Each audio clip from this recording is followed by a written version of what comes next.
Next on the agenda, let me see if I can bring that up. In the last class, I had asked you to please take some time and share with us your review of one of the resources that Matt shared with us during class.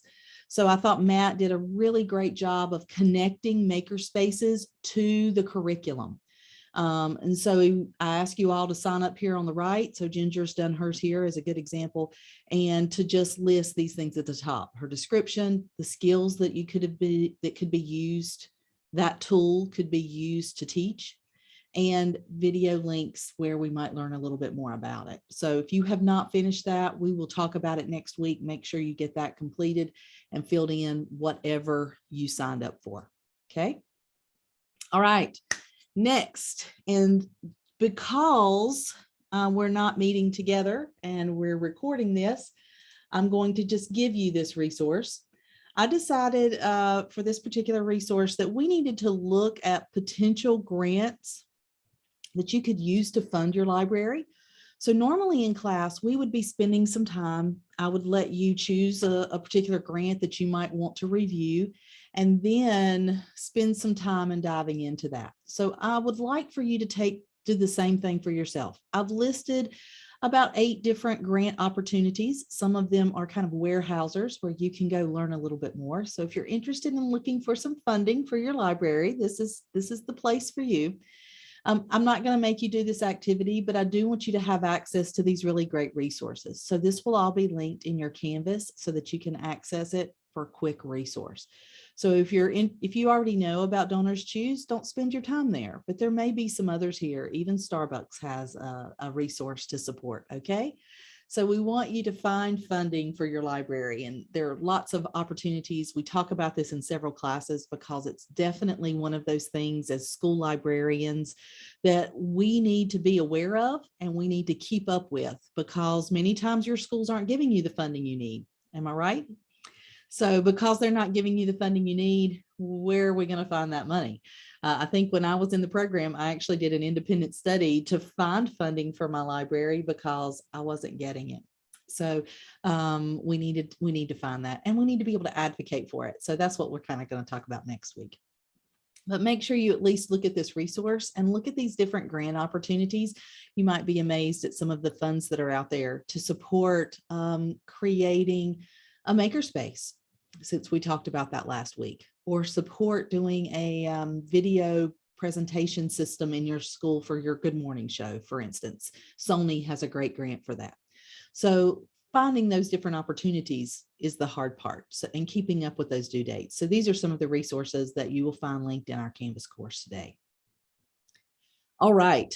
So I want to talk about this article, Learning to Love the Questions. And just as a brief review, I want us to talk a little bit about what a good essential question is, because I notice some people struggle with that a little bit, right? So just to remind everyone, we're looking for questions that will identify the theme of the unit through the questioning perspective.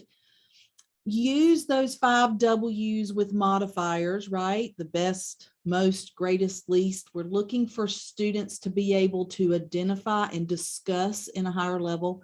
So our questions aren't just the essential one that's at the beginning, but those probing questions that we're asking throughout a unit to get students involved in the discussion process. If you'll remember, probing questions are throughout the lesson, and when kids are kind of stuck, we don't just give them the answer, we ask them questions to help them find the answer. So using those keywords such as affect or effect, why the topic is in the curriculum, thinking about that content and how we can kind of help kids dive a little deeper into that to pique their curiosity. And we can do that through those probing questions. So when I think about essential questions, I think first off, if I were to ask you, normally in class, I would ask you, the first thing I'm going to ask you is, what is an essential question, right? What it is. So the first thing is, it guides that inquiry. It guides students through the problem solving process so that they can identify the problem that needs to be solved. Secondly, it is a question that will give inquiry a frame, a focus, an immediate context of use. So they can think through that. They're not going to find it immediately. It's going to take searching. It's going to take discussion. It's utilizing those stages of inquiry that Stripling has been talking about the whole semester that we've had together. The questions that we ask and that we have students kind of hope that they'll discuss and develop on their own is also a clear and concise question. It's not lost in the words. Many times that's easy to do. We think it's a higher level question just because it has more words. Sometimes that makes it less clear. We also understand that essential questions are questions that have no single right answer, right? This is the big kind of identifying component of essential questions. It's not one right answer. It's not the right there kind of question, but it's those questions that encourage discussion and that they have no justifiable answer. There could be two different opinions to the problem, right? There could be two different thought processes, two different points of view, but they're ones that we can talk about and work together. Essential questions are also those questions that tell us as questioners and our fellow learners and audience what a project will address. In other words, they're going to find the content, they're going to find the topic in their discovery of the answers to the questions that we want to ask. So it's a little bit higher level. So let's talk a minute about what a question is not. An essential question is not those questions that can be answered yes or no. This is almost easier, right? It's not a question that can be quickly or through information retrieval, in other words, through Google search or by means of a Google search, be found easily. They're not the right there, that lowest level question. And it's not blurry and overly abstract. Got to make sure that they're clear and put together. Many times there are problems with the questions that we're asking, honestly. So let me look at those questions here. I've got a few notes here on this other slide. Give me a second. So when assessing our own questions to see if they are essential, we can look for the following common problems. Questions are not essential if they can be answered through that information retrieval, right? Quick searches. They are not essential questions if they do not require creating data or constructing new understandings. Remember, we talked about that constructing new understandings last time. They are not essential questions if they beg the question that is assumes the answer to the question being asked. So if you can predict it, maybe it's not a good essential question. It's not a good essential question if it's leading. The teacher already knows the answer and expects the students to kind of guess what it is. We've kind of done that with students. We do that when we're developing those rules, right? And it's also not a good essential question if it's generic or if it's too narrow and specific. If it's not intriguing and it doesn't compel students to want to learn more and to have those discussions. So it's important that we can kind of pull those discussion points together with our students to be able to have those conversations. And if we're doing kind of like this recording, if it's all just a talking head and the teacher's doing all the work, the students aren't the ones listening. The students aren't the ones involved in their own constructing their own understandings. So we've got to make sure that we're asking those right questions to get the discussion happening so that they are involved in that learning process. Something I want us to do is talk and learn a little bit more about one of the barriers that we've talked about since the beginning of time. When we talk about essential questioning and questioning in general, those probing questions, we've kind of had this conversation about, it's hard to collaborate with classroom teachers, especially those of you in elementary, about the flexible component, because I've got a fixed schedule. I'm just stuck doing what I'm stuck doing. So I want us to kind of delve into that barrier. We've talked about essential questions, and I've kind of brought you back together with that. I want us to now take that to the next level and think about what it looks like in the fixed versus the flex schedule. So what I've done today is taken our activity that I would have normally done in groups where I wanted you to discuss this, and I've put it together in a single Padlet. So this is an individual version of what I want you to do. And I've got two articles here. The first article is Enabling Inquiry, Learning in Fixed Schedule Libraries. And the second one is Library Classes, Flexible or Fixed. And so in these two different articles, the first one is from 2005. And I know it's a little dated, but I wanted you to get the basis and the research behind the flex and the fixed schedules. Okay, so I want you to read that article. And then the second article is from 2020. And this is a person who has utilized what they learned in the Enabling Inquiry article, and they kind of put together a structure for how they can advocate for that flex schedule. So the first one is the research behind why it works. And the second one is an updated version of how they've made that content applicable in a modern day program. So I want you to kind of do the same for me. You only have to do one posting. Everybody can do their own. But I want you to read both of these different articles. Shouldn't take you but just a few minutes. We'll finish class early tonight. And I want you to, one, post your takeaways on that flexible versus fixed schedule. And if you're a secondary and you think, oh, this doesn't apply to me, you may not always be secondary. So it's important that you're able to advocate for a flexible schedule as well. So I want you to kind of post your takeaways, and then also think through, and I'm doing this in Padlet because I don't want you to feel like it has to be lengthy. This can be short and concise. This is my purpose in doing it in this format. But I want you to just put down a few bullet points or thought processes behind how you might advocate for a flexible schedule in your current program.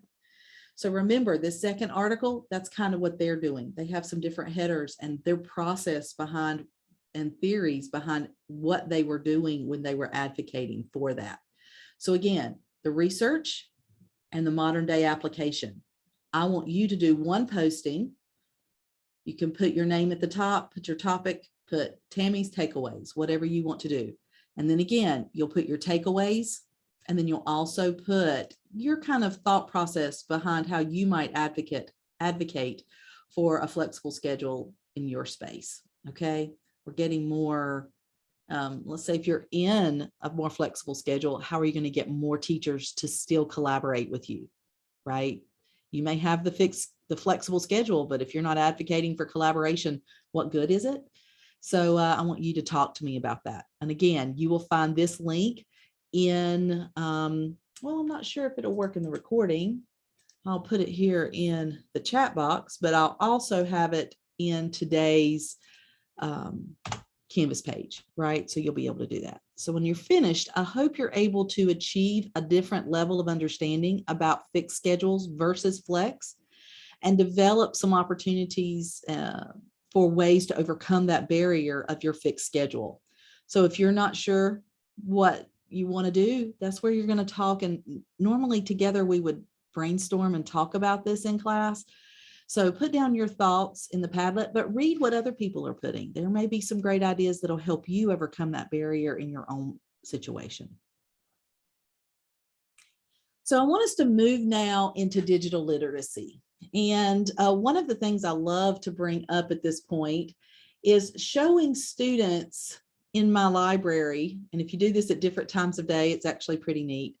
Kind of some live statistics. I'm going to bring this link over, and it's at the top of the PowerPoint. But this shows in real time the number of internet users or emails sent or Google searches. Now this resets every day. So you can look at that, and kids are just amazed by these huge numbers, right? Videos viewed in YouTube today, photos uploaded to Instagram, and they change this content as they become popular. So I'm sure if I keep looking, we should find something on TikTok. I actually. Another place to find this information and make it visual, because as we know, this is something we do with students, is make things visual, is helping them understand digital literacy. And many of you have talked about teaching digital citizenship through some of your lessons, and that's great. That's definitely a responsibility of the school librarian, in my opinion. I always advocated for that in Guilford County. But I wanted to show you the difference here. I took a snapshot of 2019, remember, right before COVID, and 2021. And I see a few things that are different, right? So you can see in YouTube, instead of showing what videos were viewed, they're showing content that is uploaded. So that's a difference in the time frame there. If we look at subscribers watching Netflix, here it's 28,000 subscribers watching, but here it's just hours of video content that have been consumed. So some things have changed. Money or funds that have been spent in online shopping went from 996,000 to 1.6 million spent in a 60-second time frame in any day, right? Any particular day. So a few things here: 2.1 million snaps in Snapchat in 2019, 3.4 million snaps created in Snapchat in 2021, just in 1 minute, right? That's the huge number. If I were to take this content here, I could also slide it over and show you. Let's see if I can do that together. I've got the content here from 2020.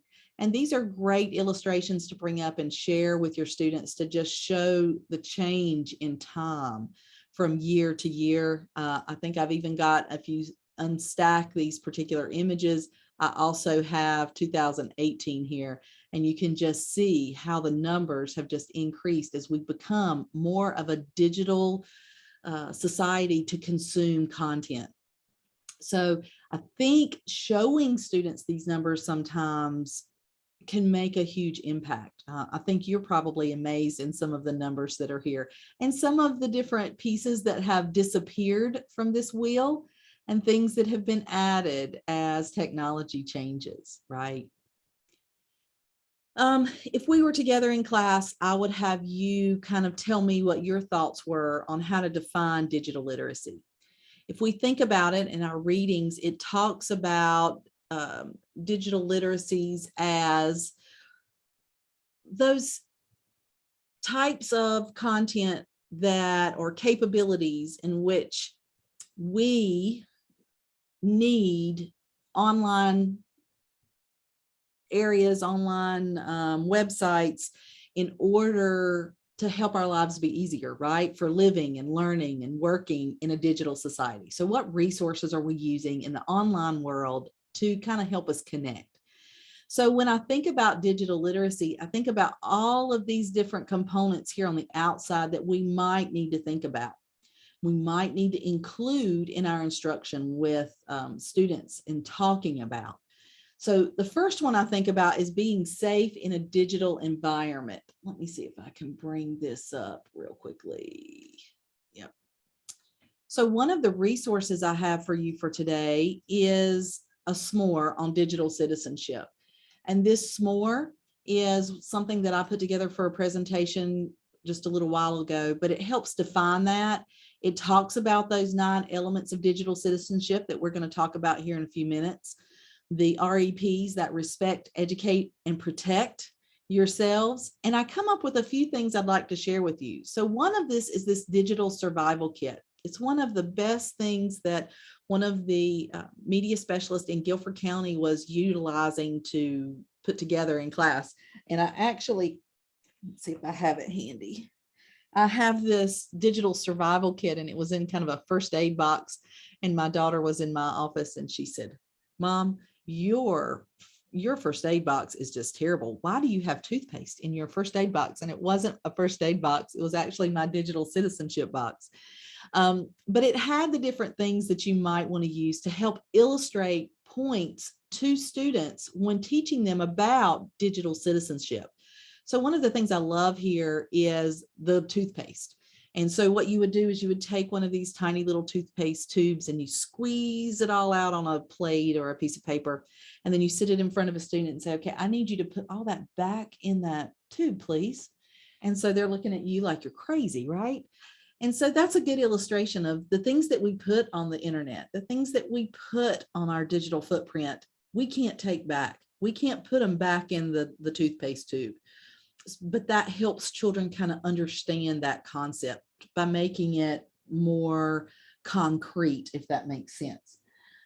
Another good example, let me grab a piece of paper here, is just taking a piece of paper in this digital survival kit. And this is my bad little person. I hope you can see him there, but they look fine, right? It's this nice little clean piece of paper. I've got a little girl on there. She's wearing a little dress. But there's been a ball game, and one of the kids on the ball team, she missed the last basket of the game.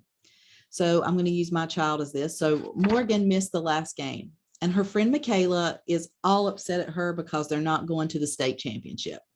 So she texts her friends, she gives them all a hard time, and Morgan hears about it, and she's hurt. Right? So I throw this to one of the kids in the class and I said, I want you to wad that up. Tell me how you feel, right? Well, Michaela starts to feel bad, right? For just making Morgan feel terrible. And so she apologizes and she makes everything, she thinks everything's all right. And so we can unravel that. But what happens to our picture here?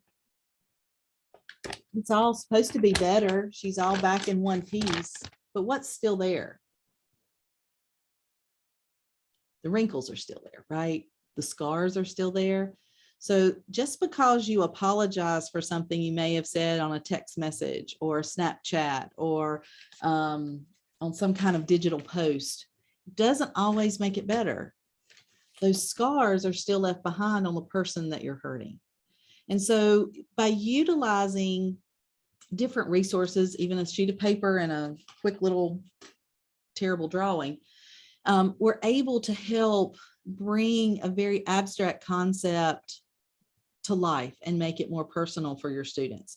So when you're thinking your digital citizenship component, I want you to think about ways that you can make them more concrete and understandable to the students that you're dealing with. So these resources, and again, I'll throw this in the chat box. Again, if it doesn't show up, we'll definitely make sure that you see that in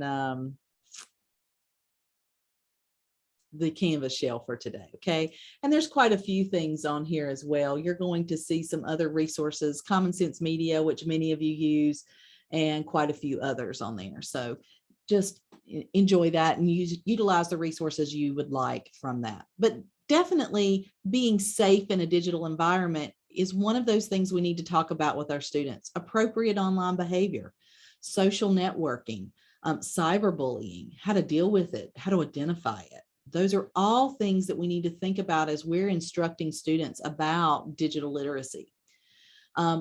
Also helping students find and evaluate and apply the information that they're looking at. How do we know if that information is safe? How do we know if it's current? How do we know if it's factual, right? There's all kinds of fake news out there. How can we kind of get to that point? Also utilizing those digital tools, either hardware or software. What does that look like as a digital native in that digital literacy process? And understanding social responsibility, owning up to what you say. That's why I really love that survival kit kind of thought process. And it has different little things you can choose. I like the password lock and associating a padlock with passwords, those kinds of things. Also showcasing achievement and how to do that safely in a digital world, awareness and management of digital identity and making sure that they keep those passwords safe, making sure that they understand what their image looks like in the digital world. Colleges are looking at the social media of the different students who are applying. What would they find, right? Sometimes it can hurt you, sometimes it can help you. I have heard of students who, we had a senior in one of the schools I was working in, and she was not accepted to one of the universities she wanted to go to. And she wrote back to the admissions officer and said, please check me out on social media. I'm passionate about, and she talked about all the work she had done for her community, different things that she had done. And that was what her social media was portraying. And believe it or not, she did get an offer from that school. They re-evaluated her application and they liked the message that she was portraying in her social media, and they accepted her into their program because of that. So help students know that their social media can help them or it can harm them, and how that looks like. So understanding that digital literacy component is huge. I also love this infographic from AASL. One of the sections that I like is down here in the bottom corner. I think it's a great illustration of where students get their content online, and it's scary to me. If I talk to my senior that I have at my house and I ask her where she gets her news, also my 27-year-old and my 24-year-old, I asked them this question, and it was very different between the three of you. If I were to ask you where you get your news, some people would say television. Some people would say a newspaper, although there are very few of those anymore. Some would say an online newspaper, or their online news feed from a reputable resource, we hope. Well, when we ask students, younger students, where are they getting their information? Where are they getting the news from? You'll notice here that 94% are going to Google, and we know that everything that's on Google is not always accurate. So how can we help students discern what is accurate from what is not? That's a responsibility that we need to teach them when we're talking about digital literacy with our students. 25% go to news sites of major news organizations. So that's very small. If I kind of went in backwards order, so 94 was Google, 75% is Wikipedia. We know that how accurate they are. I mean, that's a wiki. So news and content can change. It's not always correct. So we need to teach them how to evaluate it. 52% are using YouTube or social media. 42% talk with their peers. 18% look at print or electronic textbooks to get content, and 16% ask their librarian. So if we're doing our job right, it's not necessarily the 16% and 17% that's going to be a librarian in databases, but that should be growing because we're helping students understand how to discern online information to see if it's accurate or not. So that's why it's important that we teach those digital literacy components. Another resource I encourage you to look at are these 10 easy ways to integrate technology into your class. So, you know, many of us are trying through our UNCG, our professors are trying to model that for you, right? We're using different resources in class that we would have you use in your own teaching to help disseminate information, to help make formative assessments more interesting, to help just have a place to record your discussions, right? We do that quite a bit in Padlet just because it's easy and it's quick and you're able to understand the same kind of routine. Well, there are all kinds of opportunities, and this infographic, I think, does a good job of listing about 10 of them. So utilizing those visual and virtual field trips. What can you do to encourage students to take advantage of those and learn about different places through that process? Think about that noisy classroom versus a quiet classroom. Make it easier to give lessons and presentations when you use tools to help track displays in the class. And also, when we use Classroom Screen, there's all kinds of tools there that I can say, okay, that if I were using it in a classroom setting, I might say, this is your discussion time. It's okay to be a little noisy. Or I put a stoplight up. So it's, telling everybody when their noise level gets to a certain point. It's something you have to stay on top of and keep in control. Using videos for mini lessons or to flip the classroom, TeacherTube, TED Talks, and TED for education. Also thinking about coordinating live videos, looking at Zoom or Teams or Google Meet, whatever your district has set up for you to be able to use. But that synchronous component can really enable students to be able to talk a little more freely and work in small groups. I've even seen that work really well in this digital world with buddy readers. So librarians would set a 5th grader up with a 1st grader, and they would put them in a Google chat room or a breakout room, and they would read with their younger counterpart. Also thinking about adding multimedia to your presentations.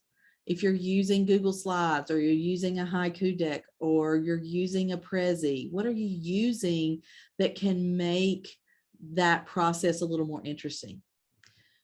Using digital exit tickets, right? Many of us use Google Forms for that. That might be a quick, easy way to do it, even if you're using online synchronous coursework or asynchronous, depending on what you're teaching your teachers. Studying, review, and critique content on web pages.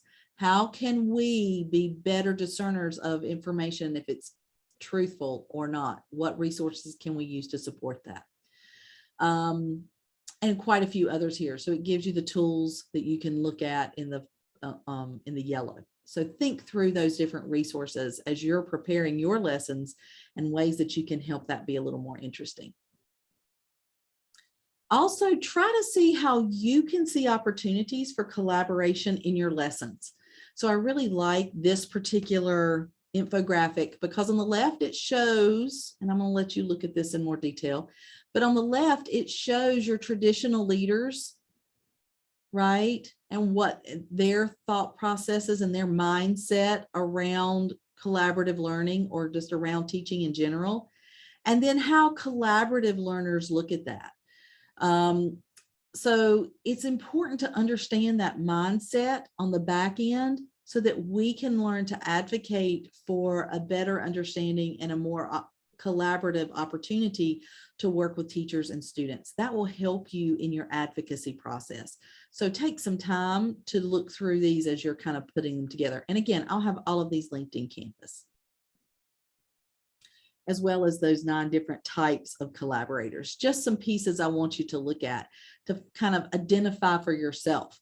Are you the stealthy ninja, or are you an executive kind of mindset, a taskmaster, a skeptic, or the dinosaur? So kind of look at the kind of collaborators that you're going to see here and evaluate yourself.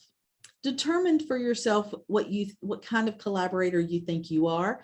When you did your portrait of a collaborator, you kind of had those kind of concepts and your thoughts about that, but you learned quite a bit about yourselves. At least that's my understanding from your reflections of that. So kind of understand if you're kind of one of those soloists, how can we break out of that kind of comfort zone and become more collaborative with the other kind of people that we're working with in our building? Also think about where your teachers fall in this. Where are they in the different types of collaborators as you kind of identify who it is you want to work with? Now, finally, I want us to review just briefly the content that I want you to put together for your lesson plan that you're putting together for your final unit. Hopefully, you've gotten some good feedback from your peer, and you've gotten some, you will have some good feedback from myself to help you understand kind of what your thought process was for the lesson that you've done and how you can apply those strategies and things that you learned in that to your final unit. So there's a few things I want to make sure that you include. Number one, make sure I know what grade level you're working with. Give me a brief scenario. This is a 2nd grade class. I talked with Mrs. Smith. I just need a paragraph so that we can quickly know that this unit was designed around this class with these types of learning needs, and this is how I differentiated it, right? So I need a concept. I need a little bit about that. I need to know if you're working with a fixed schedule or a flexible schedule. Are you part of this is happening in the classroom and part of this is happening in the library or the makerspace or the computer lab if you still have one. So kind of what is that looking like? All right. And then making sure you talk to me a little bit about the amount of collaboration that you have put into this particular lesson, or you would hope to put into your future inquiry-based collaborative opportunities. And then also the content topic and how much time you expect each one of those lessons to take. It might take 20 minutes, it might take 45 minutes. So what is that going to look like? So when I look at the anatomy, again, I want to make sure that you're putting together your scenario. I know, and you notice this isn't long, but I know enough about your class to know that you're co-teaching it, second grade teacher, social studies is your topic, and possibly what types of differentiation you need to be aware of in dealing with that class. In other words, I have 3 students who are ESL. I have 2 students that might be all labeled as autistic, and how you might need to differentiate for those specific needs, okay? Include those essential questions and those enduring understandings as you're putting that together. And if they're the same for all 3 lessons, you can do that component at the top, and then you can just share with me day 1, day 2, day 3. Just make sure I see them labeled so that I can easily discern what it is that you would be doing each day. And then give me kind of a student analysis, all right? Making sure, and this can be kind of with your scenario. I need to know who it's going to be taught with, number of students, those kinds of things. That scenario and student analysis might be combined. Just make sure I see each component. Okay, and make sure you connect it to your local standards. So if you work in a different state, feel free to use your state standards. You do not have to use North Carolina state standards. You can use the standards for the state that you currently and hope to work in. Okay, the other thing I need you to think about are those revised Bloom's taxonomy active verbs we talked about, and how you might elevate your level of questioning by addressing those. Give me an overview. Make sure I understand your learner outcomes and include your formative assessments there. I need to make sure that I can see how creatively you are assessing students for their level of understanding before you move to the next day or the next level of instruction. We don't want to leave those behind. If they don't understand what you're doing in day 1, you can't move to day 2 until they've got it. So how do you know that they've got it, right? That's what I'm looking for your formative assessment. I'm also looking to see that it is labeled in your lesson plan. So if you're talking about the inquiry stage of investigate or wonder or reflection, I want to see that you can identify those levels of inquiry in your own teaching, right? I think you're using them, and many times you're like, oh, I'm using all 6 and throughout 3 lessons, right? You don't have to use all 6 in each lesson, but you should cover the majority of them. You shouldn't use the same 3 in every lesson. We want to see you moving through those different stages of inquiry throughout the 3 lessons that you're turning in for that final lesson plan or unit. So last thing, connect, activate to their prior knowledge. That should be something that you think through as you're putting together your lesson. Make sure you're including that wonder component. You're showing me what your direct instruction is. Understanding, modeling, and guided practice. Your independent practice. What are you asking them to do? Usually that independent practice includes that investigative and construct stages of inquiry. Are you sharing and reflecting? That's the express and reflection part of those stages of inquiry. And then the instructional strategies for differentiation. I want to see how are you modifying your lesson to meet the needs of the different levels of learners in your class. You're going to have students who are working at a very low level, those that are kind of right in the middle in your target audience, and then you're going to have those that are just at the very top.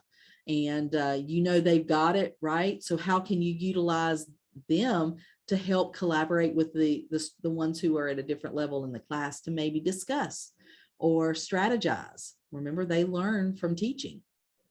And then also think through those instructional strategies for reading comprehension as you're putting together your lesson. If it deals with that, how can you kind of identify that and pull that through? And then for those multiple literacies that we've talked about in class.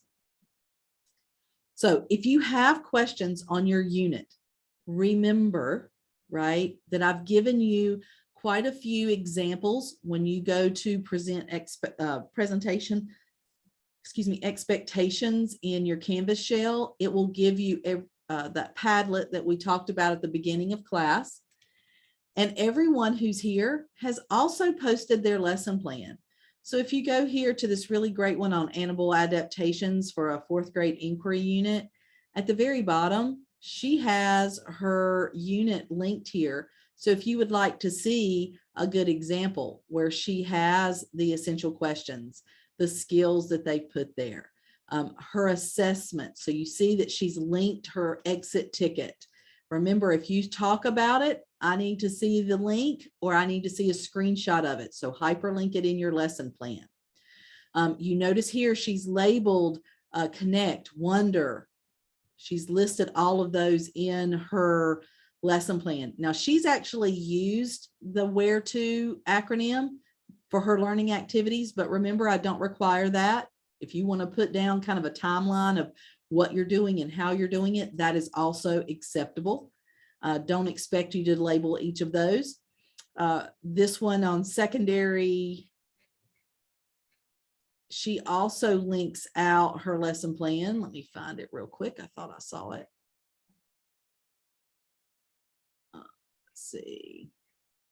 So if you want to look at these in more detail, feel free. I'll have to see if that one, I thought it was linked. Make sure yours is linked when you post it into the Padlet. And then again, she used her Google Slides, which is just fine. And here is her link to her unit plan so that you can see how that she broke it down. She talks through it, and then she has her lesson plan at the end.